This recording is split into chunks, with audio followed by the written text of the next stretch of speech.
Good afternoon, everyone. This is Thierry Bouy from Air Journey. Thank you for participating in today's webinar, where we're going to be discovering our journey to Europe set for August 26. Before we get started, a couple of cosmetic and ideas. On the right side of your screen, if you are attending the webinar on a computer, you should be able to see the webinar control panel. And there's several important things there. The first thing is that there's a little dash about questions where you can type in your question, and at the end of the webinar, we'll answer them because all of you are on the mute at this time, so I cannot hear any of the question.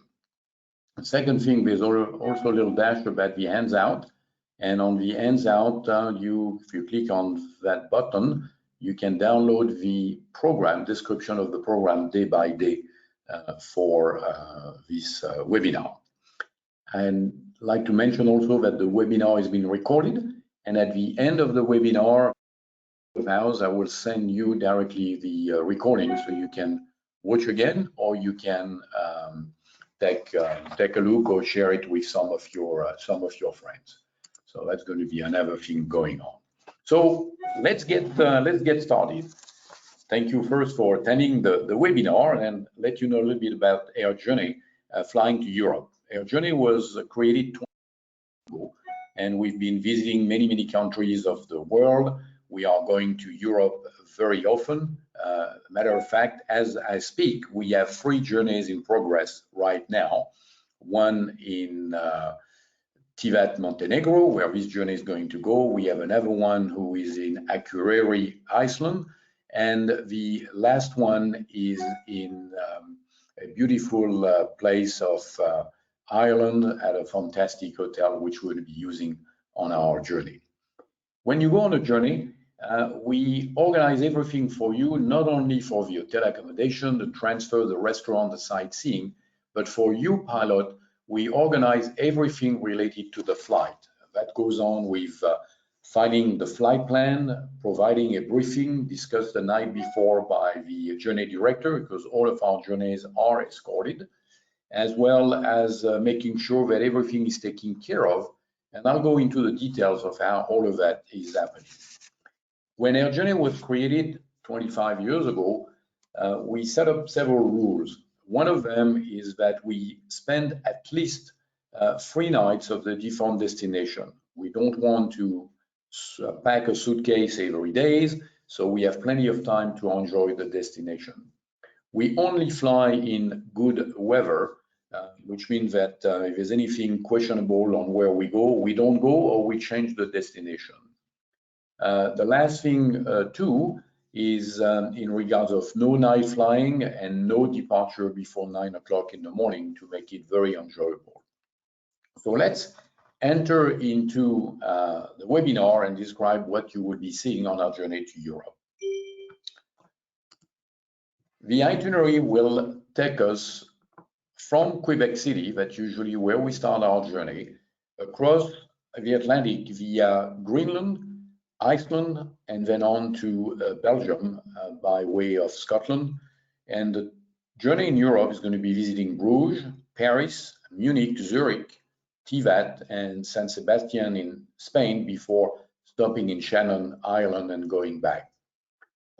There's a dotted line over here in blue for the people who might be flying with an airplane equipped with HF and who has the range, in which case a return through the Azores will be discussed and going over.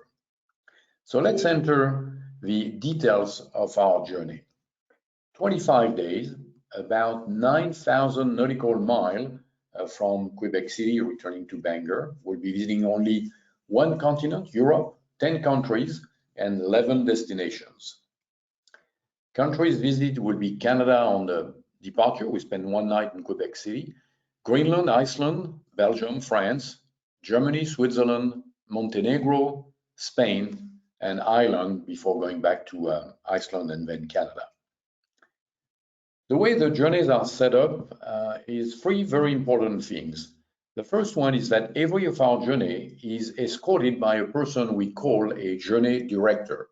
He's going to be the person flying with you. Usually he fly with one of the participant airplane, and he's a go-to person on site. He will be the one providing you the briefing, will be the one handling all of the local arrangement to make sure that you meet at the proper time, transfers, etc., etc. But nothing would happen with him if we don't have a very strong land department support team who has organized everything way ahead of arrival with the hotel reservation, with the restaurant, with any kind of shows, sightseeing, guides, etc.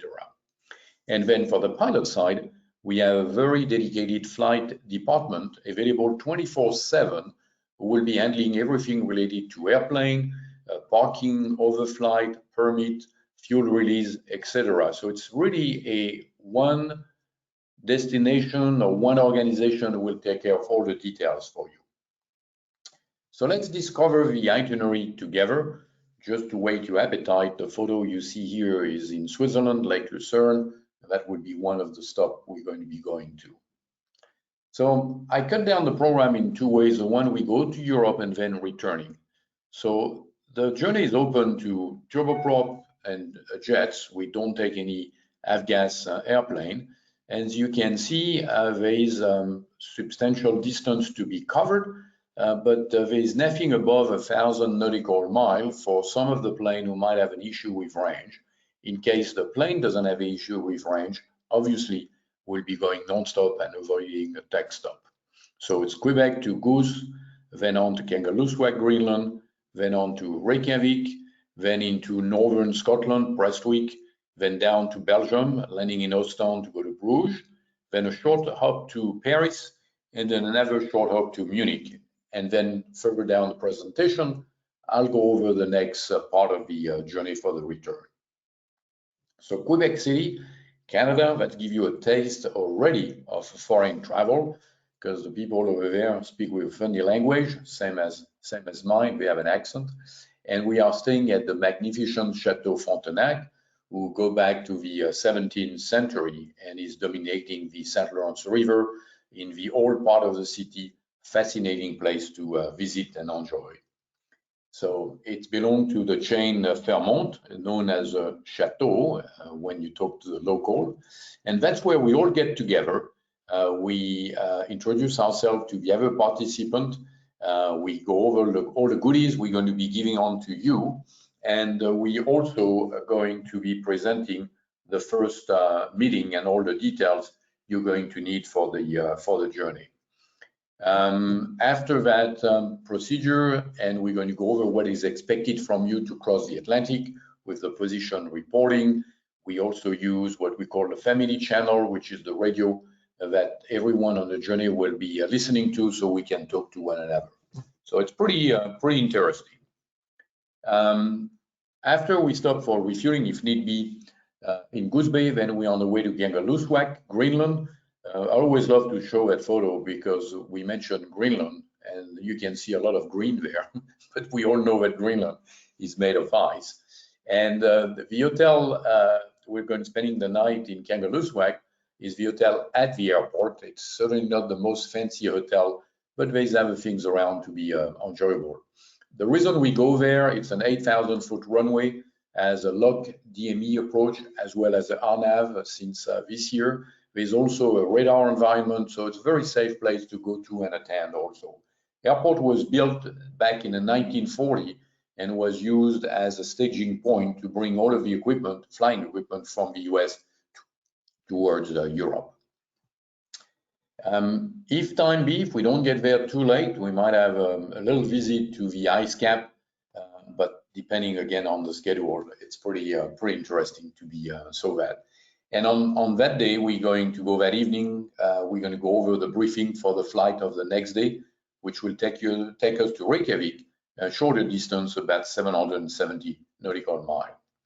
Reykjavik, we're going to be landing at the airport of Reykjavik, downtown Reykjavik. If weather or there's some issues, we can always use the larger airport of Keflavik. That's where the airline go to. It's about a 40-minute drive to downtown. We'll be staying at the Hotel Borg, which is the Grand Dame of Iceland, Art Deco style, right in the middle of the city, so everything is reachable by foot, restaurant-wise, sightseeing, museum, shopping, of course. And it's a pretty enjoyable location. And that evening, we're going to be enjoying a beautiful dinner. The place, the site of Reykjavik has developed a number of beautiful restaurants, so it's always culinary experience to the best.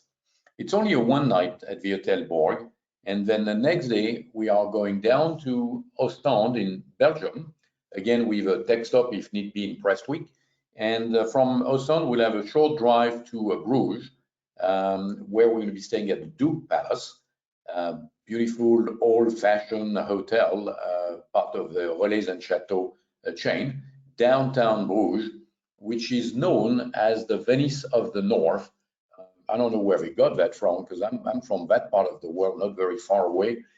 Yes, when the weather is nice, it reminds us of Venice, but often you have a little bit of rain and cloudy sky.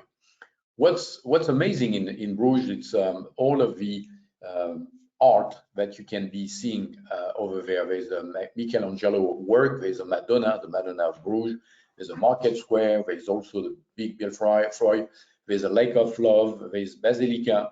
It's a very enjoyable city, many things to see in town over there. And then we're going to be flying on to Paris, landing at the Le Bourget airport. And our home for the next 3 nights will be the Plaza Athénée, downtown Paris. Beautiful site, we're expecting us over there. And we will do what the Parisians do with the visit of the new Galerie Dior, not far away from the hotel. Will be an enjoyable visit of the Louvre. We also do a sightseeing, and based on the interest of the participant, we theme the visit. So maybe it can be Montmartre, or maybe it can be one of the highlights of Paris, the tomb of Napoleon. There will be a cruise on the Seine River. Very enjoyable, relaxing time. We'll be there very early September, so it's already restarted in Paris, but the schools are not open yet, so we will have the city to ourselves. Then after Paris, a short flight through Europe into Munich. The beauty of Europe is a little bit like you flying in the US. You go from one state to the other. Europe, you go from one country to the other. So they're all pretty close, and Munich is only about 340 nautical miles from Paris. We'll be staying there at the Kempinski Hotel, which is perfectly located downtown, and again can enjoy a lot of walking tour. I'm going to try to use my German learned some time ago. We'll be visiting the Marienplatz, that's the main plaza or place of Munich. We'll go to the Frauenkirche, that's the cathedral, which is in a way certainly unique because of the way the rules are in the city of Munich. There cannot be any building above 4 or 5, I think it's 3 or 4 stories. So you can see the cathedral from many places in the city. And we'll also go to the Victualien market, with virtual technology, whatever. I say, what is that one? No, this is for food. You're going to find fruit, you're going to find a number of vegetables and so on. Very colorful and very enjoyable, smelly place. Then we'll leave the city of Munich on a guided tour, and we'll go towards the Alps, and we will visit the castle of Neuschwanstein, which is known as the Mad King Castle, because castle was built by the Mad King, and that gave the inspiration of the Sleeping Beauty movie and the castle you can see in the Disney movie over there. And we've left that optional, but not too far from Munich, you have the Dachau camp, which was the first camp built in Germany during the last Second World War. And it's certainly a very not pregnant, but very dying place to see. Then, as I mentioned previously, we're going to see the return of the journey. After Munich, we're going to go on to Zurich, short flight again, then down to Tivat in Montenegro. Then we'll fly over Italy, a little bit of Corsica in France, to land in San Sebastian in Spain. Then on to Shannon in Ireland, and then the return track will take us through Reykjavik again, Kangerlussuaq, not well located on the map here, sorry, and then down to Goose Bay, and then back to Bangor or any other place you're coming from on the journey. So we'll customize that to your liking. So I mentioned that after Munich, we'll go down to Lucerne, heart of Switzerland, and we're going to be staying at the magnificent Bergenstock Hotel, which is not in Lucerne, it's on Lake Lucerne, all the way on top of a mountain. A very modern hotel, beautiful site, and every time we're going to be doing a visit, we'll have to take the elevator down on the funicular and board the boat and cross over to Lucerne for a little excursion. Lucerne has been created a long time ago. It's back in the 1158.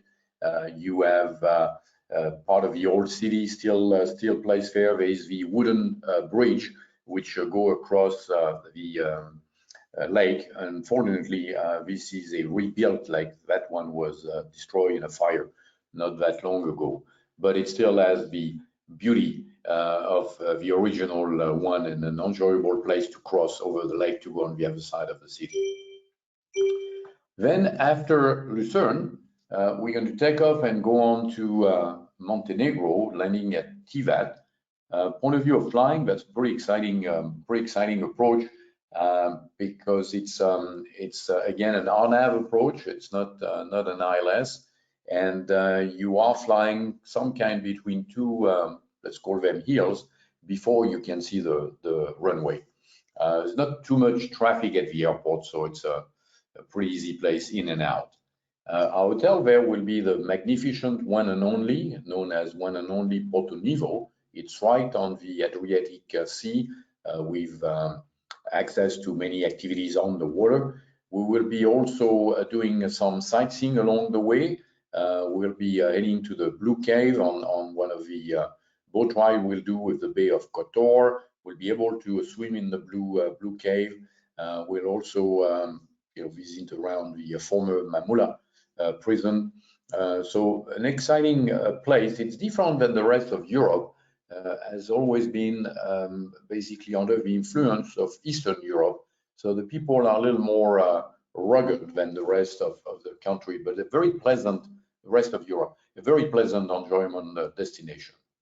And from there, we'll be crossing over Italy, as I mentioned before, as well as Corsica, and landing in San Sebastian in Spain. We'll be staying at the Maria Cristina Hotel right downtown, facing the Atlantic Ocean. And there we'll enjoy not only a number of museums, as well as walking tour past the cathedral. We'll be also doing a scenic drive to Bilbao, stopping on some of unique village in that part of the world, and we'll spend some time at the Guggenheim Museum, which was built as a unique building, just even worth to see from the outside. Then on our way to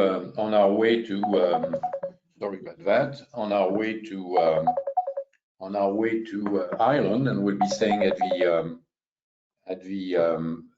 Adare Manor, which is certainly one of the most unique place of Ireland point of view of hotel, on a beautiful golf course, fantastic restaurant, fantastic wine cellar. You really feel like a royalty when you go to that place. And I mentioned something else about it. But when we're staying at Adare Manor, we're also going to be visiting the Cliff of Moher. It's going to be hiking a little bit. We're going to see the Atlantic coast. And on the way, we'll see Buranty Castle and Ford Park, etc. 17th and 19th century rural Irish life.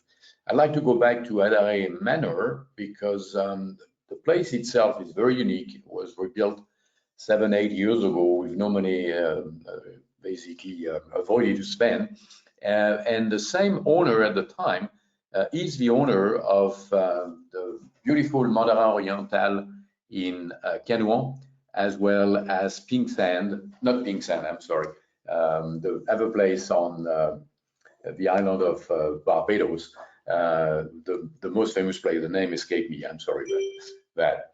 Then after that, we're on our way to Reykjavik. We'll be spending one night over there downtown, either the Apotheke or the Borg Hotel, and then the next day we'll be flying back home. So that's in a nutshell a little description of the journey. But let's talk a little bit about the group dynamic. When the journey usually is limited to six to seven airplanes, but we always enjoy the company of friends or families along the way. And it's always good for the dynamic of the group, the change of group, and so on. So we like to bring the idea that you can bring friends on the journey and have a memorable moment with them. On the pace of the journey, as I mentioned at the beginning of the presentation, we spend between 3 and 4 days at each location, 2 or 3 nights at the hotel, never the 9 a.m. departure, and we really minimize the amount of time at the airport since all the work is done on your behalf, including finding the flight plan and so on. So we put a little bit of survey over here. We do about 40% of touring, 12% relaxing, a fuel stop along the way, and flying is about 40% of the day on the journey. Going over there, we're going to talk about what need to be prepared. I'm not going to spend too much time, but it's important to think about luggage. We need to make sure we're going to be staged for easy travel. And the reason I use the word stage is because on this journey we are on right now, we went through Greenland and Iceland. It was snowing in Greenland. I don't expect that, of course, in August, but there's going to be some change in temperature. So it's always nice to have the luggage for the warm weather and the luggage for the cooler weather along the way. Make sure you get your luggage on wheels because we're going to have to pull them from the tarmac, usually to the terminal. There is laundry service along the journey at a different hotel. We negotiate the rate for you not to have nasty surprise. So don't overpack. We'll be able to wash things along the way. And of course, you're going to be buying some goodies as we travel. We'll provide you with a luggage tag with your name on one side, with the tail number on the other side. So it's easy again for the hotel to make sure the luggage reach the right room, and at the airport, the FBO to help us securing the right luggage to the right airplane. This is the thing of not to do in a certain way. These are the luggage for one couple. You can see the difference of color for husband and wife. Since then, they've been on many of our journeys, and they went down to one of the big bag only. Temperature on our journey are going to be basically in the mid 60s all the way to the upper 70. This is a perfect time to enjoy Europe, not too warm, not too many thunderstorms, not too much rain. It's really a perfect time to do so. Communication along the way is going to be very easy. Your cell phone US should be working there with no problem. But on the bright side, if you want to be exposed to expensive roaming charge, we recommend WhatsApp, FaceTime, any other means you can use. The thing mentioned also, sat phone, that's more for the crossing inside the plane. I'll come back to that a little later. Also love to share the adventure, so can do a personal blog. That's something exciting to set up, as well as creating WhatsApp, and you can exchange with the family. The reason we spend a bit of time on WhatsApp is that we use WhatsApp as a group means of communication.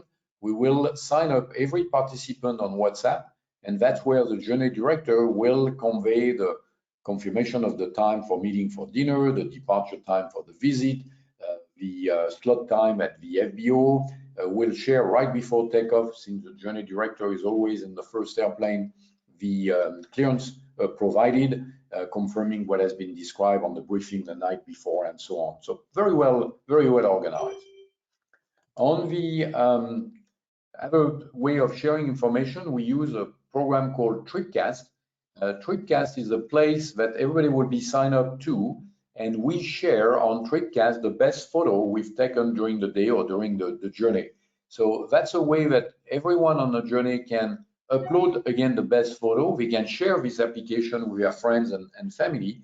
And when you return home, it's very easy to download all of these photos to your computer at high resolution. And if you want to do your own photo album and so on, can be done that way.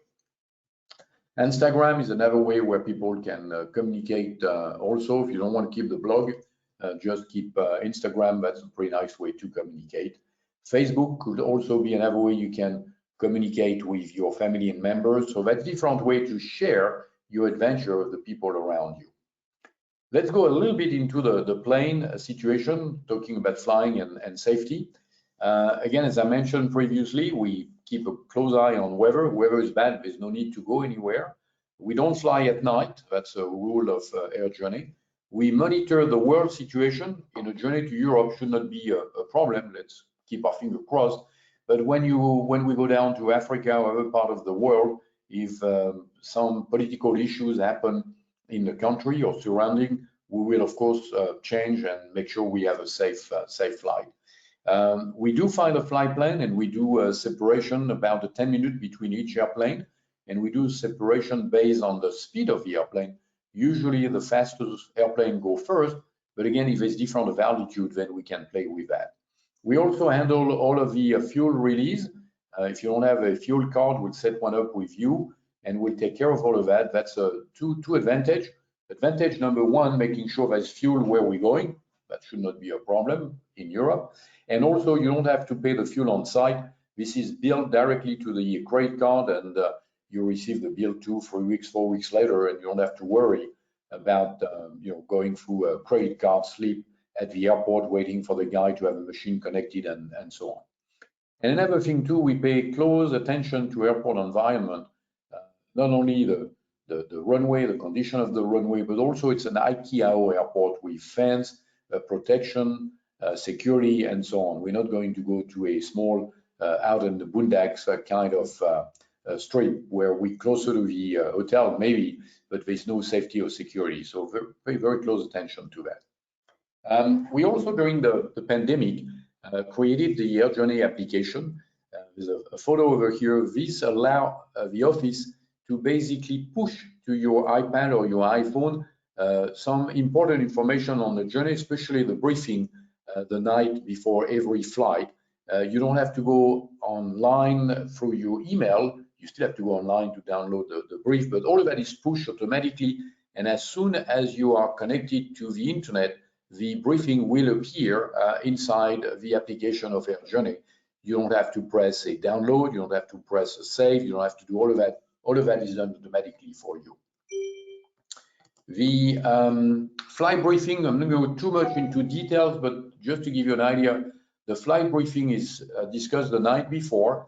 We use it on an iPad and we review the route to be flown with the gotcha on departure, what you need to do about en route, what's happening on arrival. We study the approach based on the latest weather report, also the ground procedure, and we do pay close attention to the weather forecast, studying the TAF, METAR, any kind of NOTAMs, satellite photos, and radar. So we do spend a good time on these things. This is also the time at the briefing. Let's say there's any issues on question on weather. We might think that the weather is okay, but one of you might feel that the weather is not to their liking and they don't feel confident. Fine, we're not pushing anyone. We're not going to change anybody's mind. If you feel it's not safe to go, we're going to postpone the departure for the next day. So that's the guarantee and the organization that Air Journey does along the way. Aircraft maintenance, we're going to be flying the plane about 50 hours round trip on this journey, but we keep a track where we have any issues with the airplane for maintenance, mechanic information, parts, and so on. So after you register the journey, we'll go over all the details, and we keep a track of where all the service center are, etc., etc. Europe is slightly different also point of view of flying. The crew need to be by the plane when the fueling takes place. If you fly an airplane, you need a priest, and priest is not pre-mixed in Europe. You're going to need to bring the priest bottle with you, and you will be the one dispensing the priest into the tanks. That's why we have fuel card. That's why we do the fuel release to make it easier. Mention the priest, a bottle spray priest is good for 100, 150 gallons per can. And when we prepare the webinar, the average jet fuel price in Europe was about $5.33. That, of course, changes every day. Airplane fees, that's something in Europe which is different of what we have here in the US. because the fueler is not dependent of the FBOs if there's an FBO. So there will be additional charge for flying in Europe at the FBOs, parking, and so on. And there's also the famous Eurocontrol, which is the way the airspace is handled throughout Europe. It starts in Iceland, go all the way up to Egypt, and they are the one deciding, accepting the flight plan, and they will charge you like Canada, a fee per mile you're going to be flying. And usually at the last of the slide over here, we mentioned method of payment.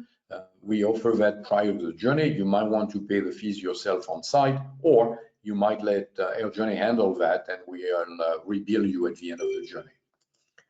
Another thing related to Europe, there is an additional insurance requirement in Europe, which is called the excess liability. All of that is based on the weight of the airplane. So for an airplane all the way up to 12,500 pounds, you're talking about 10 million total liability. If it's above that, then you will need 25 million, and you will also need the coverage of insurance through Europe. If you have issues with the excess liability insurance, you let us know. Starting last year, we set up a program, and we can basically provide that excess liability through a insurance company, two insurance companies based in Europe, for the duration of the journey for the excess liability. So again, that information will be available for us at the office. Another thing too, the journey do cost a bit of money. We do offer, we have an expert in the office for that, the trip cancellation insurance. It's based on the cost of the journey, obviously. It is also based on the state you live in and the age, and it does cover a certain number of expenses, with the exception of an airplane problem.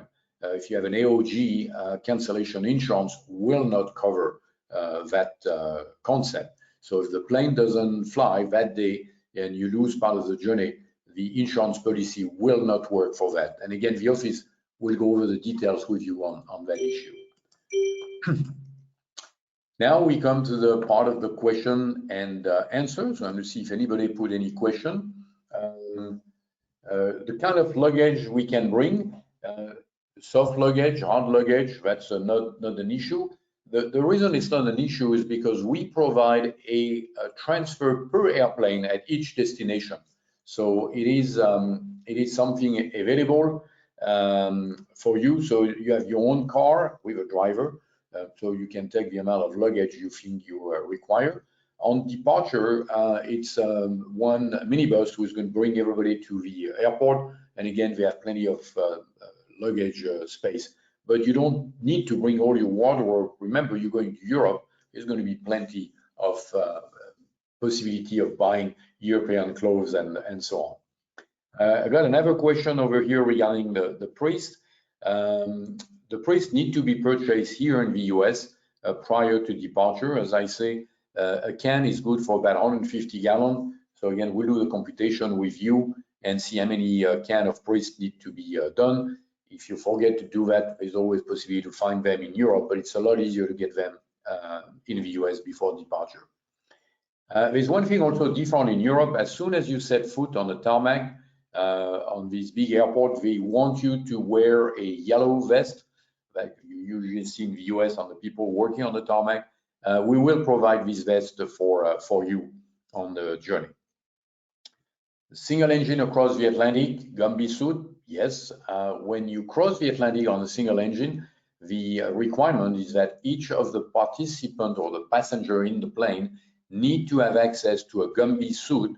These are these big suit, very thick, that you will wear in case you end up in the water. They will protect you against the element. And we have them available for rent at the office. Which brings another question on the raft. When you cross the Atlantic, you need to carry not only life vest per person, but also a raft suitable for the Northern Atlantic. What they mean by that, you need to have a canopy on the raft. You also need to have insulation at the bottom because the water could be cold. And again, these are the kind of things we have available at the office for you to rent. There's another question here regarding delaying departure for the weather. Keep in mind that we travel this journey in the summer. This is when the time is best to cross the Atlantic. And again, there's quite a number of airports suitable for our airplane in Greenland. So we do choose the best destination, and we're not taken, by surprise. But if we take an example of the journey just took place here, we had a group of TBM crossing the Atlantic, and the arrangement were made for them to spend one night in Kangerlussuaq, and the next day go on to Disco Bay, which is known as Ilulissat, one of the most beautiful places in Greenland and in the world, with a floating iceberg and so on. It's a very, very neat place. We checked the weather. The weather is going to be bad the day after the arrival. So we made a whole bunch of new arrangements. We took them directly to Ilulissat with landing at the airport. The same day on arrival, we took them to do the cruise among the iceberg. And then the next day off, we went and added an additional stop on the journey, which in that case was Reykjavik, because the journey initially was going on to Akureyri on the northern part of Iceland. So these are the kind of arrangements we make along the way. Again, I'm known to be a weather chicken, and the weather is bad, we're not going anywhere. Type of hotel, well, we use very high-end hotel along the way, as you've seen in the description of the program. We have Plaza Athénée in Paris, we have the Kempinski in Munich, we have the one and only in Montenegro. It's a very, very nice experience, and since we're going to be flying our own airplane across the pond, we want to make sure that we have everything available and to our enjoyment. All of the dining are done a la carte. Wine is included, and you choose whatever fits you on the menu. So this will basically finish our presentation. Over here on the last slide, I put a QR code. If you are strongly interested with the journey and you want to reserve the journey by putting your camera on your iPhone or the other kind of telephone, you just take not the photo, but the scan, and that will open the website where you can get all the details. Again, as I mentioned before, you're going to receive the recording of this webinar. We'll answer all of your questions. We are available at the office for any other question I haven't touched on the journey over here. So thank you for participating, and hopefully I'll see you in August on this magnificent journey. Talk to you soon.